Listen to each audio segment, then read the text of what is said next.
ስልጣነ ክህነት እንኳንስ ለሮቦት ለመላእክት እንኳን አልተሰጠም ይቅርና ማለት ነው። ከቅዱሳን ወይም ከመላእክት አንዱ ወይም ከጻድቃን ከሰማዕታት 666 ሊመጣ ይችላል።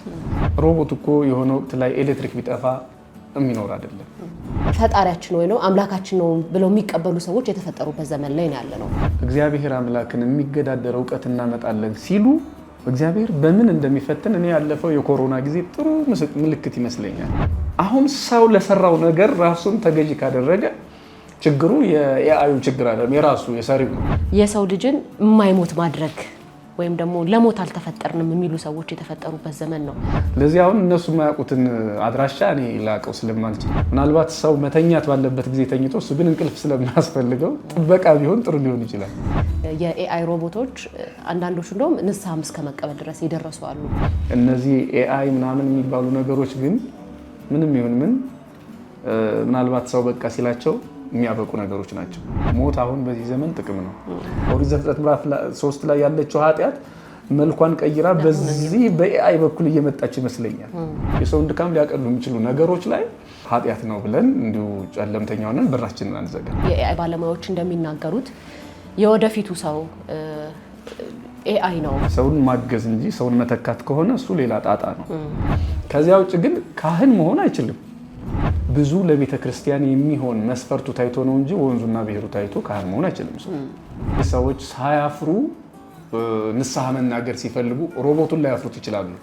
ሄዶ አያወራም ብለው ማለት ነው። ሁሉንም የሚያውቅ የማይደክመው የማይራብ የማይጠማ ይሄ የአምላክ ባህሪው ነው። የአይነት ነገር አለው። ድንጋያማ ነገሮች ወድቀዋል ያለ ነው። በእርግጥ የአይነት ነገር እኛ ጋር ሲጎራ የደብተራ ድግምት ምናምን የሚባለው መሰለኝ። ሰው ዘላለማዊ ሕይወትን ሲያውቅ በእግዚአብሔር ዓለም ውስጥ ያለውን በነፍስ ዓለም ውስጥ ያለውን ከሞት በኋላ ያለውን ሕይወት ሲረዳ እዚህ ምድር ላይ መኖርን አይፈልግም። ከእግዚአብሔር ጋራ እንግዲህ ያው መሆን ባይችሉም ያው ተከሻ ተለካካን አይነት ነገር ማለት ነው። ምናልባት ከኛ በኋላ የሚመጣው ትውልድ ልክ እንጨት እንዳመለከ ድንጋይ እንዳመለከ የሚቆጥረው እምነት ነው ሊሆን የሚችለው ኤአይ ማለት ነው። ለፀሐይ ብርሃን ብንል ለሰማዩ ሰማይ ለዓለሙ ዓለም የሆነ እግዚአብሔር ነው። ይህንን በምንም ልንተካው አንችልም። ተነሳሂ አይደለም ካህን ተነሳሂ ምዕመን መሆን የሚችል ነገር አይደለም።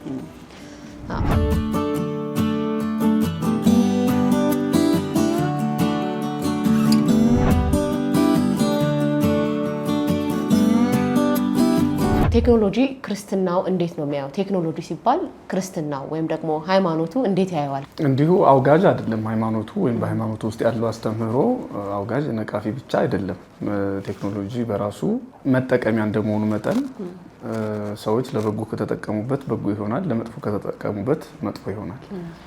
ስለዚህ እኛ ማይክ የምንጠቀመው መብራት የምንጠቀመው ኃጢአት በሚሰራበት የትኛውም ነገር ላይ በጎ ስራ መስራትን ለምሳሌ ዩቲዩብ ቲክቶክ ቢባል እንኳን አሁን በጣም የታወቁትን ብጠራ ሌሎች እንዳለ ሆነው እንደው ሜንስትሪም ሚዲያው እንዳለ ሆነው እነዚህን እንኳን ብናስብ ሰው ለሌላ ለብዙ መጥፎ ነገር ሊጠቀሙ ይችላል። ነገር ግን ሰዎች ሃይማኖታቸውን እንዲያውቁ ቁም ነገር እንዲማሩ በማድረግ በኩልም የራሱን አስተዋጽኦ ማድረግ ይቻላል። ስለዚህ ያጠቃቀም ጉዳይ እንጂ ቴክኖሎጂ እንደ ቴክኖሎጂ ዝም ብሎ በራሱ የሚነቀፍ አይደለም። በቤተክርስቲያን ትምህርት ቤተክርስቲያኒቱም የዚያ ተጠቃሚ እንደሆነች ለምሳሌ አልኩ መብራት አንዱ ነገር ነው፣ ሞንታርቦ አንዱ ነገር፣ ድምፅ ማጉያው የመሳሰለው ነገር በሙሉ ሌላው ጥቅም ነው እና ምናልባት እኔ እንደዚህ አይነቱን ነገር የማየው ቅዱስ ጳውሎስ ያደረገው ነው። በግሪክ ሀገር አሪዮስፋጎስ የሚባል ሰዎች ፍልስፍና የሚናገሩበት ታዳሚው የሚማርበት አደባባይ ያለ የታወቀ በዚያ የእግዚአብሔር ስም ተጠርቶ አያውቅም። ቅዱስ ጳውሎስ ግን ወደዚያ ሄዶ አሪዮስፋጎስ አደባባይን የወንጌል አውደ ምሕረት አድርጎታል። ስለዚህ አንዳንድ ዓለም የወረሳቸውን ወይም ደግሞ ዓለም ለክህደት የሚጠቀማቸውን ነገሮች ነገር እግዚአብሔር በመናገር ወደ መንፈሳዊ ጥቅም ወይ ደግሞ ሌላም ሀገራዊ ጥቅም እንዲኖረው በጎ ተጽዕኖ እንዲኖረው ማድረግ ይቻላል፣ መውረስ ይቻላል ማለት ነው። ስለዚህ እንዳልኩት በራሱ ኃጢአት አይደለም። ነገር ግን ሰው የኃጢአት መሳሪያ ሊያደርገው ይችላል። ምናልባት እዚህ ላይ ከሳይንስና ቴክኖሎጂ ቀደም ሲል እንዳሉት ያው እንጠቀመዋለን በዕለት ተዕለት ህይወታችን ላይ ምናልባት ህይወታችንን የሚያቀል ነገር ነው። አሁን ላይ ቀደም ሲልም እንዳልኩት ዘመኑ የአርቲፊሻል ኢንተለጀንስ ዘመን ነው ይባላል። በፊት ሰዎች ይሰሯቸው የነበሩ ስራዎች በአርቲፊሻል ኢንተለጀንስ አማካኝነት ማሽኖች እንዲሰሯቸው ከሰው ውጭ ይሰራል እንዴ ተብለው የሚታሰቡ ስራዎችንም ሳይቀር በኤአይ ቴክኖሎጂ ሲሰራ ይታያል። ኢቨን ሃይማኖቶች ውስጥም ገብተው በኋላ እናብራራዋለን በኋላ ላይ እናያዋለንና ኤአይን ክርስትናው እንዴት ነው የሚያየው? አሁን ከሳይንስና ቴክኖሎጂ ቀደም ሲል እንዳልነው ሰፋ ያለውን አየንና ወደ ኤአይ ስንመጣ ግን እንዴት ነው የሚያየው? ከሰው ልጅ ባህሪ ጋር ይመሳሰላል፣ የሰው ልጆችን ያሳርፋል ተብሎ ይታሰባል። ግን ደግሞ በአንድም ሆነ በሌላ መልኩ ለሰው ልጅን ፈተና እንደሆነ ይታያል። ክርስትናው አርቲፊሻል ኢንተለጀንስን እንዴት ነው የሚያየው? አሁን አርቲፊሻል ኢንተለጀንስ በራሱ አዲስ እንደመሆኑ መጠን በጣም የሚገርምሽ ራሱ የሚሰሩት ሰዎች ራሱ ለርኒንግ ሞዴሉን ነው እንጂ የሚያውቁት ለርኒንግ ሞዴሉ ከተሰራ በኋላ ራሱን የሚያሳድግበትን መንገድ አያውቁትም እነሱ ራሳቸው። በጣም የሚገርመኝ ይሄ ነው ስለ አርቲፊሻል ኢንተለጀንስ ሳስብ።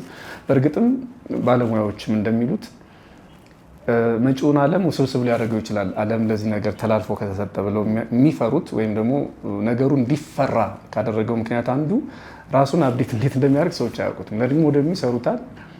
ከዛ በኋላ እንደምታውቂው ወይም ደግሞ ማንም ሰው እንደሚያውቀው ሰዎች ምናልባት ቶሎ ሊሰሯቸው የማይችሏቸው ነገሮችን እሱ ቶሎ ሊሰራ ይችላል ምናምን። እንዲህ አይነት ነገሮችን ስናይ ይሄ ወደፊት ሊያመጣው የሚችለው ነገር አይተነበይም። ራሱን የሚያሳድግበትን መንገድ ስለማያውቁ ራሱ ሰሪዎች አያውቁትም እንዴት እንደሚሰራ። ለርኒንግ ሞዴሉን ብቻ ነው የሚሰሩት። ለዚህ አሁን እነሱ የማያውቁትን አድራሻ እኔ ላቀው ስለማልችል እንዲያው በዚህ ብዬ እርግጠኛ ሆኜ የምናገርበት ነገር አይኖርም። ነገር ግን አንዳንድ መንፈሳዊ፣ ማህበራዊ፣ ሃይማኖታዊ ነገሮችን የሚነካ ሲሆን በእነሱ ነገሮች ላይ ሀሳብ መስጠት ይቻላል። ግን ምናልባት ሰውን ሊተካ ሳይችል ሰውን ሊያግዝ የሚችልበት መንገድ ካለ ግን በራሱ እኛ ምንም ተቃውሞ ልናቀርብ በጣም ጽንፈኛ ጨለምተኞች ሆነን ኃጢአት ነው ርኩሰት ነው ልንለው አንችልም። ምናልባት ብዙ ይኸው የምንጠቀምበት ስልካችን እኮ አሁን በተለይ አሁን እየመጡ ያሉ ስልኮች ከኤአይ ጋር ግንኙነት ያላቸው ናቸው እየሆኑ ነው። ለዚህ አሁን ያ ማለት እኔ የዛ ተጠቃሚ አይደለሁም ልል አልችልም ማለት ነው። አንዳንድ ጊዜ ይገርመኛል። ኮምፒውተርን እየተጠቀሙ ኮምፒውተር ማለት ቁጥሩ ሲደመር 666 ስለሚመጣ እሱ እንደዚህ ነው ብለው የሚናገሩ ሰዎችን ጽሁፎችን አንብቤያለሁና በጣም የሚያስቀኝ እንደዚህ ብለው ጽሁፉን ያስነበቡን በኮምፒውተሩ በ666 ጽፈው ነው። አሁን የሚቃረን ነገር ነው ማለት ነው። እንግዲህ 666 ከሆነ ኮምፒውተሩ እውነት ለመናገር ኮምፒውተሩን ትተው በእጃቸው ጽፈው መጻፋቸውን ቢያስነብቡን ጥሩ ነው ማለት ነው። እኔ አሁን ስለ ኮምፒውተር ገብቶኝ ወይም ደግሞ እንደ እርግጠኛ ሆኜ እንዲህ ነው ለማለት አይደለም። ግን በእርግጠኝነት አጠቃቀማችን ከተስተካከለ ይሄ የቁጥር ጉዳይ አይደለም፣ አጠቃቀማችን ነው። አንድ ሄሬኒዮስ የሚባል ቤተክርስቲያን ሊቅ አለ። እንደው 6 ያ ሐሳዊ መሲህ የሚባለው ቁጥሩ 6 ነው 666 ነው ስለተባለ እንደው ይሄ ቁጥር ተደምሮ የሆነ ስም ተደምሮ 666 ሲመጣ ሁሉም ሰው እንደው ሐሳዊ መሲህ እንዳይመስላችሁ። አንዳንድ የቅዱሳን ስም ቁጥሩ ተደምሮ ይሄ ቁጥር ሊመጣ ይችላል፣ የስማቸው ፊደል ተደምሮ እና እንደው 666 የሆነ ሁሉ እርኩሰት እንዳይመስል ነው። እውነት ነው። ለምሳሌ እንደው አሁን እዚህ ለምሳሌ የሚመች አይደለም እንጂ ብንፈልግ ከቅዱሳን ወይም ከመላእክት አንዱ ወይም ከጻድቃን ከሰማዕታት 666 ሊመጣ ይችላል። ምን ማለት ነው? ከቁጥሩ ጋር አይደለም ጉዳያችን ማለት ነው። እና ኮምፒውተር አሁን መጻሕፍት ታተሙ። ይሄው በብራና የነበሩ መጻሕፍቶቻችንን እኮ በስልካችን ውስጥ በዞርንበት ስንት ሺህ መጻሕፍትን በስልካችን ይዘን እንድንዞር እኔም እንኳን አሁን አንቺ ስትጠሪኝ መጻሕፍቶችን ይዤ ነው የመጣሁ። ቤቴ ውስጥ ቢሆን አሁን ሌላ ችግር ነው። ስለዚህ ኑሮ አቅላይ ሆኗል። ኑሮን የሚያቀሉ አንዳንድ ሰውን ባይተኩም ሰውን ሊያግዙ የሚችሉ የሰውን ድካም ሊያግዙ የሚችሉ የሰውን ድካም ሊያቀሉ የሚችሉ ነገሮች ላይ ኃጢአት ነው ብለን እንዲሁ ጨለምተኛ ሆነን በራችንን አንዘጋም። ምናልባት ግን እዚህ ላይ የቴክኖሎጂ ባለሙያዎች ወይም ደግሞ የኤአይ ባለሙያዎች እንደሚናገሩት የወደፊቱ ሰው ኤአይ ነው ብለው የሚናገሩ ሰዎች አሉ። በዚህ ደረጃ ላይ ያጠኑ ሰዎች እንግዲህ የሰው ልጅ ከዝግመተ ለውጣዊ ነው የመጣው ብለው የሚያስቡ ሰዎች አሁን ያለው የሰው ልጅ ለምን አልተቀየረም ተብሎ ጥያቄ ይነሳል አይደል? ፊውቸር ሂውማን የምንለው ወይም ደግሞ የወደፊቱ ሰው ኤአይ ሊሆን ይችላል የሚል እንትን አላቸው፣ ንግግር አላቸው። ከዛ ውጪ ግን በተደጋጋሚ ከምንሰማቸው ነገሮች አንዱ በኤአይ ዙሪያ ከሰው ይሄን ያህል እጥፍ ይሰራል፣ የሰው ልጅ ከሚሰራው ነገር በላይ ይሄን ያህል እጥፍ ይሰራል። አውሮፓና አሜሪካ ላይ በጣም ብዙ በሀገራችንም በአንዳንድ ተቋማት ላይ እየተሞከረ እንዳለ እናያለን። በጣም ብዙ ተቋማት ሰዎችን ከመቅጠር ይልቅ በኤአይ ቴክኖሎጂ ምርቶቻቸውን የሚያመርቱ የተለያዩ አገልግሎታቸውን የሚያሰጡ ተቋማት አሉ። በጣም ብዙ ስራዎች አሁን በኤአይ ተተክተዋል። ሰዎች ይሰሯቸው የነበሩ ስራዎች ማለት ነው። ከሚያነሷቸው ነገሮች መካከል ኤአይ አይበላም፣ አይጠጣም፣ አይደክመውም፣ የዓመት ረፍት አይወጣም፣ አይወልድም፣ ማህበራዊ ህይወት የለውም እያሉ ይናገራሉ። ይሄን በሌላ አይን ስናየው ሰውነትን ማሳነስ አይደለም ወይ? መብላት፣ መጠጣት፣ መታመም የሰው ልጅ ድክመት ነው፣ እንደ ድክመት ሊታይበት ይገባል ወይ? ምክንያቱም እነሱ የሚመርጧቸው በዚህ ምክንያት ኤአይን እንመርጣለን፣ ቀልጣፋ ነው፣ ከሰው የተሻለ ይሰራል ይላሉ። በእርግጥ የትኛውን ፋብሪካ ምርታማ የሚያደርገውን ነገር ይመርጣል። በዚህ ጎን ደግሞ የሰው ልጅ ክቡር ነው፣ በእግዚአብሔር አምሳል ነው ተፈጥሯል ብለን እናምናለን። ያን በፈጣሪ አምሳል የተፈጠረ ሰውን ግን ቴክኖሎጂ በዚህ ልክ እያሳነሰ ትንሽ ፍጥረት እንደሆነ ለማሳየት ይሞክራልና ይሄ እንዴት ይታያል? መተካት ሲባል ከዚህ አውድ ነበር ያነሳሁት። ሂውማኖይድ ሮቦት የሚባሉ አሉ አይደለ? እነዚህ ሂውማኖይድ ሮቦት የሚባሉት እንደ ሰው የሚራመዱ ምናልባት ሊታዘዙ የሚችሉ በየካፌው በየምናምኑ ወዘተርፈ መስተንግዶ ላይ ያሉ ናቸው። በጣም ደግሞ እንግዲህ ከፍ ሲል እንዳልሽው እንደውም ቻይና ላይ የሆነ ወቅት የሰማሁት አለ። አሁን በሁሉም ዓለም ሊኖር ይችል ይሆናል እንደ ዜና የሰማሁት ዲዛይነር ቤቢስ የሚባሉ አሉ። እነዚህ ጄኔቲካሊ ሞዲፋይድ ናቸው እና እንግዲህ የሆኑ ነገሮች በዚህ ጉዳይ ላይ ብዙ ተብሏል። ኢንዌይስ እና የሚቀር ስራ የለም። ሰውን ሊተኩ ይችላሉ ነው። አሁን ቅድም ያልኩት ሰውን ማገዝ እንጂ ሰውን መተካት ከሆነ እሱ ሌላ ጣጣ ነው። አሁን በዓለም ላይ በተለይ ወደፊት የሚመጣው የኤአይ ጉዳይ ሱፐር ኢንተለጀንስ ነው እና በዚህ ምክንያት አደገኛ በሆነ ምክንያት ወይም አደገኛ በሆነ ጉዳይ እንዲታይ የሚያደርገው አሁን እነዚህ ሰዎች እውነት ዓለም እንደው የመንግስታት ሕግ ፈቅዶ ሰዎች እንደዚህ እንደሆነ ነገር ሞዲፋይድ ወይም ደግሞ ሞዲፋይ የሆነ ሰው ቢመጣ አስተሳሰቡ ትክክል ነው፣ እድገቱ ትክክል ነው፣ ማህበረሰባዊ መስተጋብሩ ጥሩ ነው የሚለው ነገር ላይ ብዙ ቀውስ ሊመጣ እንደሚችል ከወዲሁ እየታሰበበት ነው። በነገራችን ላይ አብያተ ክርስቲያናት ወይም ደግሞ እንዲሁ ለማህበረሰብ እንቆረቆራለን የሚሉ ሰዎች ብቻ አይደሉም ይህን ጉዳይ የሚያነሱት። አስታውሳለሁ እኔ የአሜሪካ መንግስት በዚህ ጉዳይ ላይ በጣም ምክር ሲሰጥ እንደነበረ፣ እንደገናም ደግሞ ምናልባት ስማቸውን ካልተሳሳትኩ ጄፍሪ ሂልተን የሚባሉ የጉግል ሰራተኛም የሰውን ስራ ሊወስድ ስለሚችል ተጸጽተው ወይም ደግሞ አሁን ባለው ሁኔታ እንዲሁ ዝም ብሎ በዚህ ብቻ አይቀጥልም፣ ወደፊት በጣም በርካታ ማህበራዊ ጉዳዮችን የሚያቃውስ ስራ ነው እየሰራሁት ያለው በማለት እንደወጡ በዚህ ይህን በመስራታቸው እንደሚጸጸቱ ተናግረዋል። ይሄ ሁሉ እንግዲህ የሚያሳየው እንዳልሽው የዚህ ሃይማኖት ላይ ብቻ ሳይሆን ወይም ደግሞ ቤተክርስቲያን ሃይማኖታዊ ጉዳዮች ላይ ብቻ ሳይሆን በርካታ ነገሮቻችን ላይ ምስቅልቅል ያመጣል። በጣም በርካታ ነገሮች ላይ ይሄ አስፈሪው መጪው ሁኔታ ነው። የማይቀማ ስራ የለም። እንደው የሀገራችን ሰው እንኳን እንግዲህ ከኢትዮጵያ ሄዶ የተማረው በትምህርቱ ይሰራል። እንደው ዝም ብሎ የኔ ቢጤው ደግሞ ሄዶ ሹፌር ነበር የሚሆነው እንግዲህ አሜሪካ ምናምን አይደለ የኡበር እሱ ደግሞ እንግዲህ አሁኑ ጀምሮታል። የለም እሱ ስራ ሊቀር ነው ማለት ነው። ምክንያቱም ራሱን የሚነዳ መኪና አለ። ይህንን ስናስብ ከማህበራዊ ህይወት ባሻገር ስራን ያሳጣል። ከስራ ባሻገር ማህበራዊ ህይወትን ያመሰቃቅላል። አስታውሳለሁ አሁንም ሲንጋፖር አካባቢ የተሰማው ዜና ትንሽ ቆየት ብሏል። 3 ከ4 ዓመት በኋላ ይላሉ የሲንጋፖር መንግስት 4000 ሰራተኞችን ከባንክ ቤት አውጥቶ በሮቦቶች ሊተካ እንደሚችል እንዲሁም ደግሞ አይኤምኤፍ በመጪው ጥቂት ዓመት ከዓለም ላይ 40% የሚሆነው ህዝብ ከስራው ተሰናብቶ ሮቦቶች ሊተኩ እንደሚችሉ ምናልባት ደግሞ ወደፊት ሲቀጥል ምናልባት ሁሉንም ስራ ኤአይ ሊረከበው ይችላል ማለት ነው። ይሄ እንግዲህ አደገኛው ነገር ነው። ምናልባት የሰው ልጅ ተኝቶ ነው የሚበላው። ምናልባት እንደው ከደሞዝ አናባራችሁ ቢባል እንኳን የሰው ልጅ ተኝቶ መብላት ይሆንለታል፣ ጠባዩስ ነው ተፈጥሮስ ነው የሚለውን ስናስበው ብዙ ምስቅልቅል ነገር ነው ያለው። ኤኒዌይስ ምናልባት ልል የምችለው እንግዲህ አንቺ ቅድም እንዳልሽው ሰውነት ክቡር ነው። ክቡር የሆነው ዝም ብሎ ስጋና ደም ስለሆነ አይደለም። አንደኛ በአርአያ እግዚአብሔር የተፈጠረ ነው። ሌላውን ሁሉ ትተን በአርአያ እግዚአብሔር የተፈጠረ ነው። ሰው ሰራሽ ዓለሙ መለኮት የሰራው ነው። ስለዚህ መለኮት የሰራው ሰው በራሱ ክቡር ነው።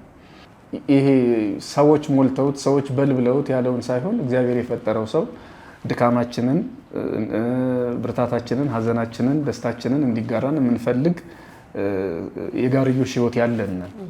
ከዚህ አንጻር በቤተ ክርስቲያናችን ምናልባት እንዲሁ ጥበቃ ቦታ ላይ ሊቀመጥ ቢችልም እሱም ጥሩ አይደለም። እንደው ዝም ብዬ እንደ ምሳሌ ስላጣሁ እንጂ ጥበቃ ቦታ ላይ ቢቀመጥ ጥሩ ሊሆን ይችላል። ምናልባት እንደ ልክ አሁን እንደማስቀመጥ ካሜራ እንደማስቀመጥ ወዘተርፈ ምናልባት ጥበቃዎችን ቋሚ ጥበቃዎችን ሳያገል የበለጠ ሳይተኛ መጠበቅ ያኛው የሚተኛ ነው። ሰዎቹ የማይተኛ ጥበቃ መኖሩ ጥሩ ሊሆን ይችላል። ከዚያ ውጭ ግን ሰው ሊሰራ የሚገባ አሁን ይሄ የሰው ረዳት ነው እንጂ ሆነው ሰው አይደለም የሆነው ወይም የሰውን ስራ አይደለም የቀማው። ምናልባት ሰው መተኛት ባለበት ጊዜ ተኝቶ እሱ ግን እንቅልፍ ስለማያስፈልገው ጥበቃ ቢሆን ጥሩ ሊሆን ይችላል። ከዚያ ውጭ ግን ካህን መሆን አይችልም። ይሄ የሚተካ ስላልሆነ ማለት ነው። የሚተካ አይደለም። ምናልባት ግን እዚህ ላይ አንዳንድ የቤተ እምነቶች ላይ የማስተማር ስራን የመስበክ የመዘመር በሰንበት አገልግሎቶች ላይ የኤአይ ሮቦቶች አንዳንዶቹ እንደውም ንስሐም እስከ መቀበል ድረስ የደረሱ አሉ። በተለያዩ ዓለማት ላይ የሚገኙ የአብያተ ክርስቲያናት ላይ ያሉ በካቶሊኩ ዓለም ሂንዱይዝም ላይ መሰል አይነት ሃይማኖቶች ኤአይን እንደ አስተማሪ እንደ መምህር እና ምእመኖቻቸው መጥተው እንዲገጥሙኛል እንዲሆኛለሁ ብለው ንስሐም እስከ መስጠት የደረሱበትን ቪዲዮ እያየሁኝ ነበረ። የተሰራ ዶክመንተሪ እያየሁ ነበርና አሁን እርሶ ካሉት ጋር አይተካም ሲባል በዚህ ደረጃም እየመጣ ነው ቴክኖሎጂው እና ይሄ እንዴት ነው የሚታየው? ስልጣነ ክህነት እንኳንስ ለሮቦት ለመላእክት እንኳን አልተሰጠም ይቅርና ማለት ነው። እጅግ በጣም የከበረ ነገር ነው ስልጣነ ክህነት። ከሰው ወገን እንኳን ለሁሉም አልተሰጠም። እኔ እንደው ከፍ ብዬ መላእክት አልኩ እንጂ ለምሳሌ ሴቶች እንኳን ቄስ መሆን አይችሉም። የዛሬውን ያርገውና ዲያቆን መሆን አይችሉም። በነገራችን ላይ ይሄንን የምንለው ያለ ምክንያት አይደለም። ለምሳሌ ሁሉም ሰው ካህን መሆን አይችልም ስንል ሴቶችን ብናነሳ የኛ መጽሐፍ ምን ይላል? ሐዋርያት በሲኖዶሳቸው ጌታችን ኢየሱስ ክርስቶስ የተወለደው ከቅድስት ድንግል ማርያም ነው። እሷ ከፍጥረት ሁሉ በላይ ናት። የተጠመቀው ግን ከሷ ባነሰው በዮሐንስ መጥምቅ ነው። በዮሐንስ መጥምቅ እጅ ለምን ተጠመቀ ቢባል ካህን አይደለችም ቅድስት ድንግል ማርያም። የሊቀ ካህናቱ የኢየሱስ ክርስቶስ እናቱ ናት። ቄስ ግን አይደለችም፣ ጳጳስ ግን አይደለችም፣ እናት ናት። ስለዚህ በቅድስና ቢሆን ኖሮ በእናቱ እጅ ይጠመቅ ነበር። ግን በክህነት ነው፣ በካህን ነው የተጠመቀው። ይሄ ደግሞ አራያነት ነው እንደሚታወቀው። ስለዚህ ወንዱ ዮሐንስ ነው ያጠመቀው፣ ነቢዩ ካህኑ ዮሐንስ ነው ያጠመቀው።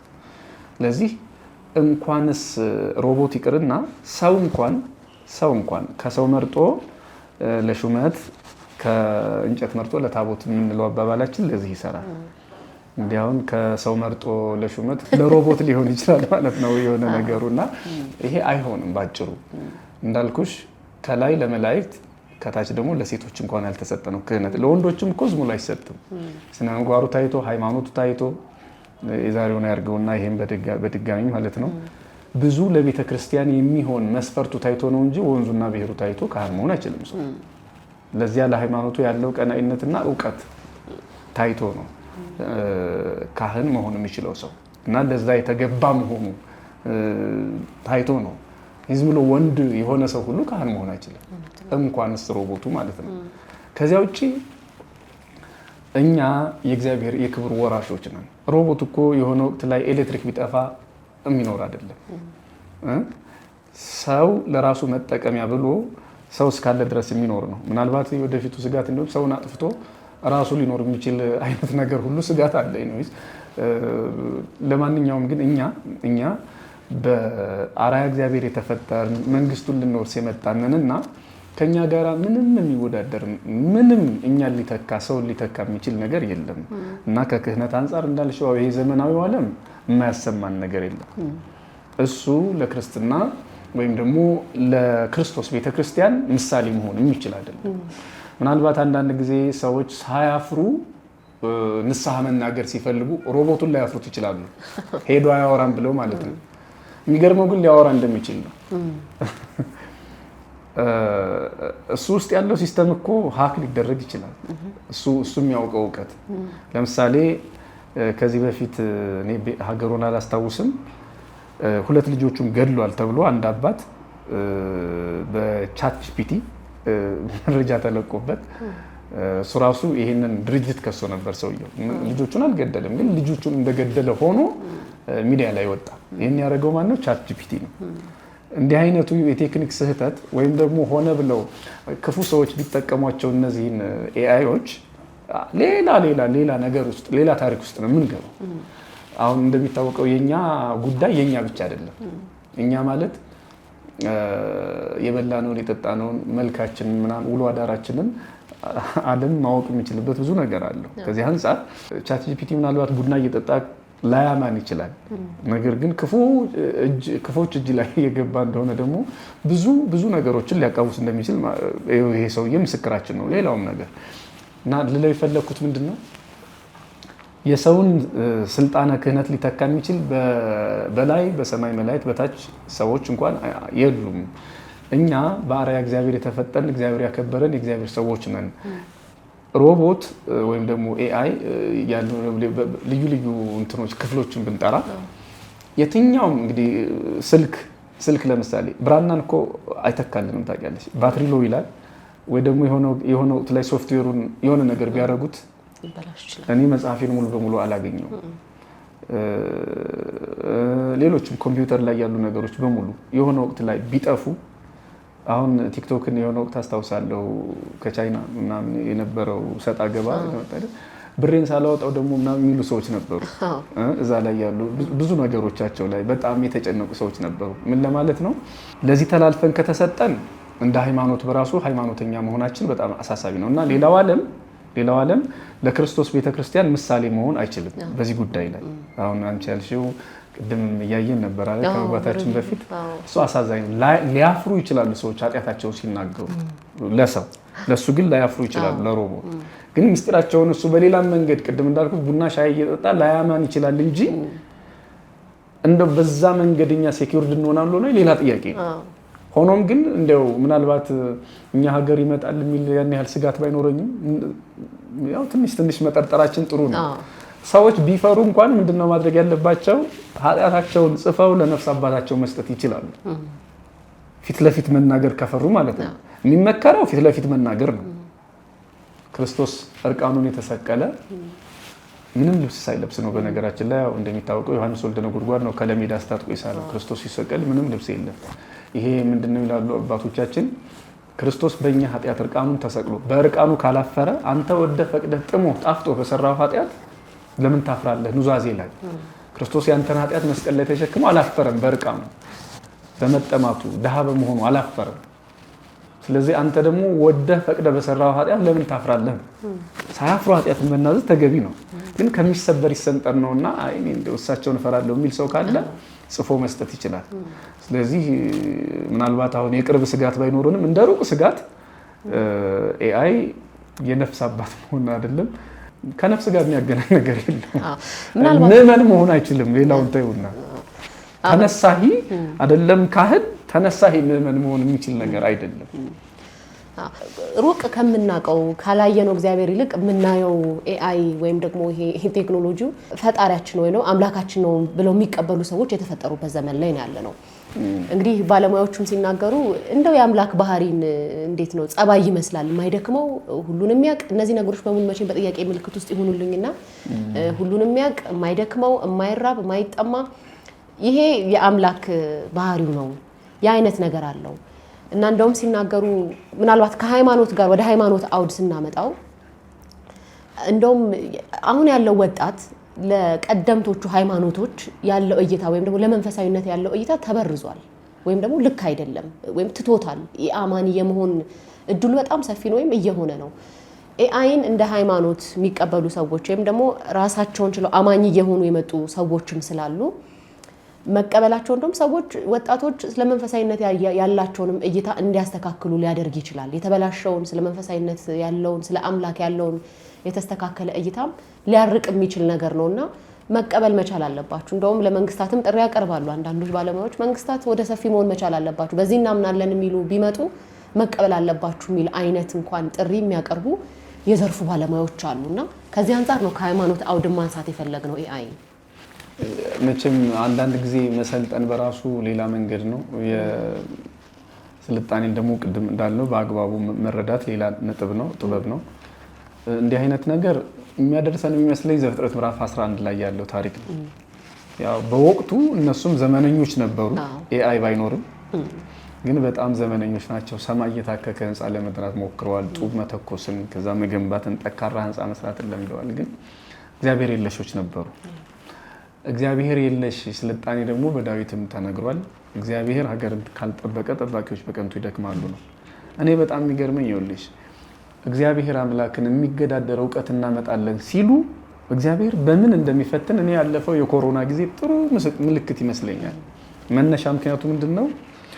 ምናልባት ያኔ በዜና እኔ ዜና እወዳለሁና ስለዚህ ዜናዎችን አንዳንድ ወቅታዊ ነገሮች ላይ ሲጠየቅ ዋቢ ላደርግ ይችላል እና በተለይ የውጭ ዓለም ዜና ያኔ ኮሮና ከመግባቱ በፊት የፈረንጆቹ ገና ላይ ታህሳስ ማለት ነው አንድ በጣም ግዙፍ ድንጋያማ የሚመስል ነገር አስቴሮይድ ነው የሚሉት እንደዛ ነገር ወደ ምድር እየመጣ ነበረ እና በጣም ከባድ ጉዳት ሊያደርስ ይችላል ምድራችን ላይ ብለው አሰቡ እና በዚያ ምክንያት ኮሮና ከመግባቱ በፊት እኛ ጋር መጋቢት አካባቢ ነው የገባው። እንደዛ ታህሳስ ላይ የሚከበረውን የፈረንጆቹን የገና ቀን ጥቁሩ ገና ይሉት ነበር። ለምንድን ነው ጥቁሩ ገና ያሉት? ከዚያ ከጠፈር ከህዋ ላይ የሚመጣ ድንጋይ በጣም ግዙፍ ነው፣ በጣም ትልቅ ነው፣ አደገኛ ነውጥ ያመጣል ብለው ስለፈሩ ነው። እና በኋላ እንደ መፍትሄ ተብሎ ዓለም በጣም ጉዳይ አድርጎት ሲያወራ አስታውሳለሁ። ፕሬዚዳንት ኦባማ ነበር ያኔ እና ምንም ችግር አይመጣም አይነት ነገር ዜና ሁሉ ተሰርቶ አይቻለሁ። እና ምንድነው ማስተማመኛ የነበረው ወደ ምድራችን የሚመጣውን ያንን ድንጋያማ ነገር በሆነ ነገር መተነው አቅጣጫ እናስቀይረውና ምድራችንን ከስጋት ነፃ እናደርጋታለን የሚል መላምት ነበር ወይም ደግሞ ሀሳብ ነበር። የሚገርመው ያው ድንጋዩ አልመጣም፣ እነሱም አልተኮሱ። ግን ምን መጣ መሰለሽ? በዚያው ዓመት በእኛ በዚያው ዓመት ማለት ነው በእነሱ አዲስ ዓመታቸውን ሳይጨርሱ የመጣው ነገር ምንድነው? እግዚአብሔር ትልቁን ድንጋይ መለሰውና እንግዲህ እነሱ እንደሚሉት እየመጣ ከነበረ በነገራችን ላይ አይመጣም አንልም። በዚህ ዓመት እንኳን እዚህ እኛ ሀገር እዚህ ጅማ አካባቢ ድንጋያማ ነገሮች ወድቀዋል ያለ ነው። በእርግጥ ይህ አይነት ነገር እኛ ሀገር ሲጎራ የደብተራ ድግምት ምናምን የሚባለው መሰለኝ። ተፈጥሮ በራሱ አንደርብ ያላትና የሚወድቅ ነገር ብዙ ነገር አለው እና ያንን ግዙፍ የሚባለውን ድንጋይ አስቀረው እግዚአብሔር እና ምናልባት የእነሱን እልህ መሰለኝ የሰማው የስልጣኔውን የሳይንሱ እና እናንተን በድንጋይ በግዙፍ ቋጥኛ አልመታም ብሎ በአይን የማይታይ ቫይረስ አመጣ በዚያው ዓመት።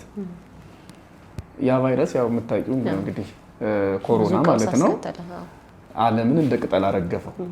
ስለዚህ እናንተን በትልቅ ነገር አልመታችሁም፣ አቅማችሁን ማሳውቃችሁ በዚህ ነው አለና በአይን በማይታይ ምናልባትም በውሃና በሳሙና በሚጠፋ ነገር ዓለም ቁም ስቅሉን አየ። ደግሞ ይሄ ብቻ አይደለም። ለ7ኛ ወይ ለ8ኛ ጊዜ መሰለኝ ዓለም እንግዲህ በቫይረስ ሲጠቃ ሲሸነፍ ማለት ነው። ትልቁ ዓለም ላይ ከተከሰተው 5ኛ ትልቅ ውስጥ አንደኛ ነው። እግዚአብሔር አምላክ በትልቅ ነገር አይደለም ሰውን የሚያጠቃ፣ አቅማችንን ለማሳወቅ በትንሽ ነገር ነው። ስለዚህ ምናልባት አሁንም ልክ እንደ ባቢሎን ግንባታ እንደ ሰናኦር ሜዳ ወይ ደግሞ በቅርባችን እንዳየነው እንደዚህ እንደ ኮሮናው ጊዜ ዓለም አቅም አለኝ ብሎ ስልጣን አለኝ ብሎ ወይም ደግሞ እውቀት አለኝ ብሎ ጥበብ አለኝ ብሎ የሚመካበት ነገር ሌላ ያልታወቀ ያልተተነበየ ምስቅልቅል ይዞብን ካልመጣ በስተቀር ወይም ካልሆነ በስተቀር ኤአይ አምላክ ሊሆን አይችልም። ያው ደግነቱ ነኛ አይልም እሱ ሰዎች ናቸው ነህ የሚሉት። አይራብም አይጠማም ማለት ድንጋይ እኮ አይራብም። ምናልባት እሱ ለየት የሚለው ስለሚሰራ ነው፣ ስለሚታዘዝ ነው። እሱም ስራ የተባለውን ነው። እኛ ደግሞ ስራ ተብሎ የሚሰራ አምላክ አናውቅም። ሰው ሰርቶት ከዛ ከሰው ሰሪነት ራሱን አሻሽሎ ከዛ በኋላ ሰውን በልጦ እንበልና ለምሳሌ ሰው አይበርም፣ አውሮፕላን ይበራል። በዛ ላይ ደግሞ እንግዲህ በመግፋት አይሆንም መቼም። አሁን ያ ጥበብ ሲጨመርበት ግዙፉን መርከብ ሰው በባህር ላይ ሊያንቀሳቅሰው ይችላል። አሁን በጣም ቀላል የሆኑ ቴክኒካል የሆኑ ጥበቦች ባይኖሩ ኖሮ አንድ ሰው ያ ሁሉ ቁስ ተጭኖ ብዙ ሺህ ቶን ነገሮች ተረብርበውበት ያንን ነገር ግፋ ብትዩ በእጅሽ መርከቡን ሊገፋ የሚችል ምንም ካፒቴን የለም። ግን ምንም ሳይደክም በባህር ላይ እንዲጓዝ የሚያደርገው አውሮፕላኑ እንዲያበር የሚያደርገው ሰው እንደ አውሮፕላን አይበርም። በራሪ ነገሩን ማብረር ይችላል። አሁን አውሮፕላን እንደ አውሮፕላን አልበረርኩም ማለት አውሮፕላኑ እውነት ነው በመብረር ከኔ ይበልጧል፣ በሰብዕና ግን ከኔ ይበልጣሉ እያልሽ መብረር ስለቻለ እኔ ስላልበረርኩ አውሮፕላኑ ከኔ ሊበልጥ አይችልም። እኔ ነኝ የማበረው፣ ሰው ነው የሚያበረው። ምናልባት እኔ ሊሸከመው የማልችለውን ነገር የተሸከመውን መርከብ አንድ ደቃቃ ሰው ስለነዳው ወይም ደግሞ እንዲቀሳቀስ ስላደረገው ያ መርከብ በሰው ቁጥጥር ውስጥ ነው ያለው። ግን ከባዱን ነገር ይዟል። እኔ ሊሸከም የማልችለውን ነገር እሱ ስለተሸከመ ከኔ ሊበልጥ አይችልም። እንዲሸከመው ያደረገው የሰው አእምሮ ነው። የሰው አእምሮ የሰራው ነገር ከሰው ስለሚበልጥ፣ ለምሳሌ ይሄን መብራት የሰራው ሰው ነው አይደለም? ሰው በጨለማ ውስጥ ሊበራ አይችልም፣ ሊነድ አይችልም፣ ብርሃን ሊሰጥ አይችልም። ብርሃን ነገር ግን ፈጠረ። እኔ ከዚህ ብርሃን እኩል ስለማላበራ ይሄ አምፖል ከኔ ሊበልጥ አይችልም። ከሚበራው አምፖል ይልቅ አምፖሉን የሰራው ጭንቅላት ይበልጣል። አሁን ሰው ለሰራው ነገር ራሱን ተገዢ ካደረገ ችግሩ የኤአዩ ችግር አይደለም፣ የራሱ የሰሪው ነው። እና ይሄ ምናልባት አለመራብ አለመጠማቱ ደግሞ ምናልባት እንዲሁ የሆነ ነገሩን ጥንካሬውን በማየት አምላክ ነህ የሚሉ ሰዎች ሕሊና የሌላቸው ምናልባትም እግዚአብሔር የፈጠራቸው አርቲፊሻል ኢንተለጀንስ ማለት እንዲህ አይነቱ ሀሳብ ነው። ይልቅ ሰው የሰራው ይሄኛውን ትተን እንዲህ አይነቱ ሀሳብ ነው እና ምናልባት ዓለምን ለማይገባ ቀውስ ቅድም እንዳልነው አሳልፎ ይሰጥ ካልሆነ በስተቀር ይሄኛው ነገር እንኳን የሚያስኪድ አይደለም በምንም ተአምር። ከሰው የበለጠ ሁሉ የሰው አምላክ አይደለም። እንዳልኩሽ ቅድም አውሮፕላኑን፣ መኪናውን፣ መርከቡን፣ መብራቱን የትኛውንም ነገር ብናነሳ ሰው የሰራው ከሰው የበለጠ ስራ የሚሰራ ነው። እግዚአብሔርን እኮ ብናየው ለምሳሌ ፀሐይን ፈጠረ። በፀሐይ ብርሃን እኮ አይጠቀምም። የፀሐይ ብርሃን ሰማይ ምድርን ፈጠረ። በምድር አይኖርም። ሰማይን ፈጠረ። እኛ አባታችን በሰማያት የምትኖር የምንለው እኮ በዚያ ዙፋኑን ዘርግቶ በዚያ ሰራዊቱን አሰማርቶ ስለሚኖር አይደለም፣ በሰው ልክ ስለምንገልጠው ነው፣ በገባን ልክ እንጂ እግዚአብሔር በሰማይ ዙፋኑን ዘርግቶ በምድር የሌለ በሁሉም ያለ ነው። እኛ በማናውቀው የትኛውም ዓለም ላይ ያለ አምላክ ነው። ሰራው ይሄንን ሰማይን ይሄንን ምድር በምድርና በሰማይ ያሉትን ፍጥረታት ከፈጠረ በኋላ በፍጥረቱ የማይጠቀም ውሃን ፈጠረ። በውሃ ይጠቀማል እንደ ጊዜ እሺ ለኛ የሚያርፍ እንቅልፍ የሚያንቀላፋ ሰውነትን ሰጠ። እሱ የእንቅልፍ ተጠቃሚ፣ እኛ ስናርፍ ደስ ይለናል አይደለ? እሱ ግን እኮ አይተኛም፣ አያንቀላፋም። ሌላም ነገሮች አሁን ሰው ከሰራ በኋላ በሰራው ይጠቀማል። መኪና የሰሩት በመኪና፣ አውሮፕላን የሰሩት እንደዛ፣ መብራት የሰሩት በመብራት፣ የሆነ ነገር የሰሩ ሰዎች በሰሩት ስራ ተጠቃሚዎች ናቸው። ብቸኛው በሰራው ስራ ተጠቃሚ ያልሆነ ስራው ራሱ የሚጠቀምበት ለፀሐይ ብርሃን ብንል ለሰማዩ ሰማይ ለዓለሙ ዓለም የሆነ እግዚአብሔር ነው። ይህንን በምንም ልንተካው አንችልም። እና እነዚህ ኤአይ ምናምን የሚባሉ ነገሮች ግን ምንም ይሁን ምን ምናልባት ሰው በቃ ሲላቸው የሚያበቁ ነገሮች ናቸው። እንግዲህ ይህንን አምላክ ለነገሩ የዓለም ቅጥ ያጣ ነው። ቢዮንሴ እና ማን ነው አንድ ኳስ ተጫዋች አለ፣ ስሙን ልይዘው አልቻልኩም። አሁን ጡረታ ወጥቷል። ብራዚል ያለ ሰው ነው ምን ብቻ ይጫወትበት የነበረውን ጫማ የሚያመልክ ህዝብ፣ የለበሰውን ቲሸርት የሚያመልክ ህዝብ እኮ ነው ያለው። ስለዚህ አሁን ይሄ ባጭሩ ልልሽ የምችለው ዘመናዊው አምልኮ ጣዖት ነው ሊሆን የሚችለው። የኛ አባቶች እኛ እናቶች ምናልባት አሁንም ድረስ ወይም ቀድሞ ድንጋዩን እንጨቱን ምናምን ቅቤ ቀብተው ያመልካሉ። ኋላ ቀርነት ምንድነው? ይሄ ደግሞ ምናልባት ከኛ በኋላ የሚመጣው ትውልድ ልክ እንጨት እንዳመለከ ድንጋይ እንዳመለከ የሚቆጥረው እምነት ነው ሊሆን የሚችለው ኤአይ ማለት ነው። ምንም ይሁን ምን እግዚአብሔርን ሊተካ የሚችል ነገር መነጋገሪያ ራሱ መሆን አይችልም። በምንም ተአምር የሱ ችሎታ እውነት ነው ያስደንቅ ይችላል፣ ግን ሰው ሰራሽ ነው፣ አርቲፊሻል ነው። ምንም ይሁን አርቲፊሻል ብሎ ደግሞ አምላክ የለም። አርቲፊሻል አምላክ ልናመልክ አንችልም። እንደው ምናልባት የዚህ ምዕራፍ ጥያቄ ማጠቃለያ ነው ይሄኛው ጥያቄ። ሞት በክርስቲያኖች ምንድነው የሚለውን ብናነሳው ደስ ይለኛል። ሞት የሚባለው ነገር ክርስትናው እንዴት ነው የሚያየው ወይም ደግሞ ሃይማኖቱ እንዴት ነው የሚያየው? ምክንያቱም አሁን የኤአይን እያነሳን አይደል? ምናልባት በትራንስሁማኒዝም የሚባል እሳቤ የሰው ልጅን የማይሞት ማድረግ ወይም ደግሞ ለሞት አልተፈጠርንም የሚሉ ሰዎች የተፈጠሩበት ዘመን ነው። ባዮሎጂውና ቴክኖሎጂው በደንብ ከተናበበ የሰው ልጅ የማይሞት ፍጥረት ነው ከፈቀደ በፈቃዱ ከፈቀደ ሁለቱን አናቦ የሰው ልጅ የማይሞት ማድረግ ይቻላል የሚል እሳቤ ያላቸው ሰዎች አሉ። እዛም ላይ በጣም የተለያዩ ስራዎች ይሰራሉ፣ በየጊዜው የተለያዩ ጥናቶችም ይወጣሉ በዚህ ዙሪያ። የኔ ጥያቄ የሰው ልጅ መሞትን የማይፈልግበት ምክንያት ምንድነው? ዘላለማዊ የመሆን ፍላጎት የመጣው ህይወትን ከመውደድ ነው ወይስ ቴክኖሎጂው ስለሚፈቅድ ነው ወይስ ከአምላክ መቃረን ጠባያችን ስለሆነ ነው? አጠር ሲል ሞት እውነት ነው በኃጢአት የመጣ ነው ወደ ሰው ልጅ፣ ደግሞ በክርስቶስ ሞት የተቀየረ ነው ላመኑት ሰዎች። ስለዚህ ሞት ማለት ቅዱስ ጳውሎስ እንዳለው ሞትም ቢሆን ለኔ ጥቅም ነውና ብሎታል። ሞት አሁን በዚህ ዘመን ጥቅም ነው። ጥቅም የሆነው እነዚህ ሰዎች አሁን ሟች የሆኑ ሴሎችን በማደስ ይሄንን ጄኔቲክ ሞዲፋይ አድርገው በቃ እድሜን ማርዘም ምናምን ነገር ነው። የሚገርምሽ በሉቃስ ወንጌል ምዕራፍ 2 ላይ እንግዲህ ዲኤንኤ ይሁን ምኑን እንዳደሰው አላውቅም፣ የታደሰ ሰው አለ። ያው የሚታወቀው ስምዖን ይባላል፣ ሽማግሌው ስምዖን ታድሷል። እንዴት ታደሰ አናውቅም፣ ክርስቶስን ሲያቅፍ ግን ታድሷል። ምኑን ያደሰው ዝርዝር ነገሩን አናውቅም፣ ብቻ ግን ጎልማሳ ሆኗል። ያ ማለት እድሜውን ተቀንሶ ምናምን ማለት አይደለም፣ በርትቷል፣ ኃይል አግኝቷል፣ በመንፈስ ቅዱስ ኃይል በርትቷል፣ ጽናት አግኝቷል ማለታችን ነው። ምን አለ እሱ ከታደሰ በኋላ ያ ሽማግሌ ከበረታ በኋላ መኖር አላጓጓው፣ መንፈሳዊ ምስጢር የገባው ነው፣ ዘላለማዊ ሕይወት የተረዳ ነውና ይዜ ተስዕሮ ወይም ሰዓሮ ለገብርከ በሰላም ባሪያህን በሰላም አሰናብተው ስመረ አይንተ ያድኖተ ካይኖች ማዳነን አይተዋልና አለ። ሰው ዘላለማዊ ሕይወትን ሲያውቅ በእግዚአብሔር ዓለም ውስጥ ያለውን በነፍስ ዓለም ውስጥ ያለውን ከሞት በኋላ ያለውን ሕይወት ሲረዳ እዚህ ምድር ላይ መኖርን አይፈልግም። ግልጹ ይሄ ነው።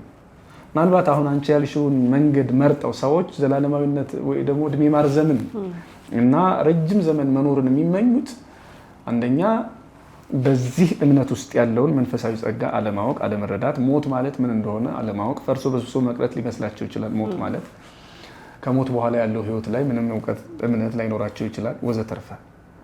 ሞትን የሚፈሩበት የራሳቸው ምክንያት ሊኖራቸው ይችላል። ብቻ ብዙ ምክንያቶች ናቸው ያሉት። ሞት ለኛ ለክርስቲያኖች ባጭሩ እድሜ ይስጥህ እኮ የምንባባለው ነው። እድሜ እንዲሰጠን ግን እድሜ የሚሰጠን እስከመች ነው? ምን እስክንሆን? እድሜ ይስጥ የምንባለው እኮ በቅሎ ለመቅረት አይደለም ብለን አይደለም። እኛ እድሜ ይስጥ የምንባለው ልክ ተምኔታችን ሊለያይ ይችላል እንደየሰው። አሁን ለምሳሌ ይሄ ያነሳነው የሉቃስ ወንጌል ምዕራፍ 2 ላይ ያለው ሽማግሌ ስምዖን አይኖቼ ማዳንህን አይተዋልና ነው። በቃ የሱ የእስራኤልን ትድግና የእግዚአብሔርን መውረድ መወለድ ማየት ነበረ ራእዩ ወይም ተስፋው፣ እሱን አየ። ስለዚህ አሁን ከዚህ በኋላ ሌላ ህይወት አልፈልግም ማለት። በነገራችን ላይ እንዲህ የሚሉ ሰዎች ራሱ ቢቆዩና እንደው የማይሞቱ ቢሆኑ ይሄንን ተፈጥሯቸውን የሚጠላ ማንነት ደግሞ በውስጣቸው ለመኖሩ በጣም እርግጠኛ ሆኜ ነው የምነግርሽ። እንደዚህ አይነት ሰዎች እዚህ ምድር ላይ ቢኖሩ ብንሄድ ይሻለናል ሲሉ የማይሄዱ ምናልባት መርዝ ቢጠጡ መርዝ የማይገላቸው ቢሆኑ ቢወድቁ የማይሞቱ ቢሆኑ አስቢ ምን ነው የሚሆኑት? እና እዚህ ምድር ላይ የሆነ ቀውስ በመጣ ቁጥር ከቀውስ ጋር መኖርን ይሄ ማለት እንደው ብንሄድ ይሻለናል ብለው መሄድ አግባብ ነው እያልኩ አይደለም። ላይኖራቸው ይችላል ምናልባት። ምክንያቱም በመርዝ የሚጎዳ አሁን ለምሳሌ ካንሰር የሚያጠቃውን HIV የትኛውን ነገር የሚያጠቃውን ነገር ለይቶ ለዛ ተጋላጭ እንዳይሆን ማድረግ፣ እነዚህ ጥቃቅን በሽታዎች ወደዚያ ገብተው የሰውን እድሜ ሊያሳጥሩ የሚችሉ ነገሮች ለዚያ ተጋላጭ ያልሆነ ማንነት ማምጣት ነው። በተለይ ቅድም ያለው ይሄ ዲዛይነር ቤቢ የሚባሉት እንደዛ ነገር ዲዛይነር ቤቢስ የሚባሉት በቃ በሰው እጅ ነው የሚሰሩት። እንደውም እኮ ከዚህ የተነሳ ምን ይላል በጣም የሚያሳዝን ነው። በዚህ ደረጃ የሚናገሩ ሰዎች አሉ። we are playing at God የሚሉ በእግዚአብሔር ተጫውተንበታል ነው ነገሩ። እሱ እድሜያችንን እንዲህ ያደረገ እኛ ግን እንዲህ ያደረግነው፣ እሱ ይሄን እንዲህ ያደረገ እኛ ግን እንዲህ ያደረግን ብለው ከእግዚአብሔር ጋራ እንግዲህ ያው መሆን ባይችሉም ያው ተከሻ ተለካካን አይነት ነገር ማለት ነው። እሱ ቅድም እንዳልኩት ጊዜውን ይጠብቃል እንጂ አቅማቸውን የሚያውቁበት ነገር በጣም ቅርብና እኛ የሚያይን ምስክሮች የሆንበት አጋጣሚ ነው። ቅድም እንዳልኩት ማንም ሰው አቅሙን ያውቃል። ነገር ግን ባጭሩ ልል የምችለው የትኛውም ስልጣኔ ለሰው ልጅ ተስማሚ ሆኖ ቢመጣ ከሃይማኖት ጋር ሳይጋጭ ቢመጣ መልካም ይሆናል እንጂ እኔን ዝም ብሎ ጎልቶ ቢያስቀረኝ ለኔ ጥቅም አይደለም። በተለይ ደግሞ ሃይማኖት ለተረዳ ሰው ከሞት በኋላ ያለው ህይወት ምን ይመስላል ብሎ ለሚያውቅ ሰው በቅሎ መቅረት ጸጋ አይደለም።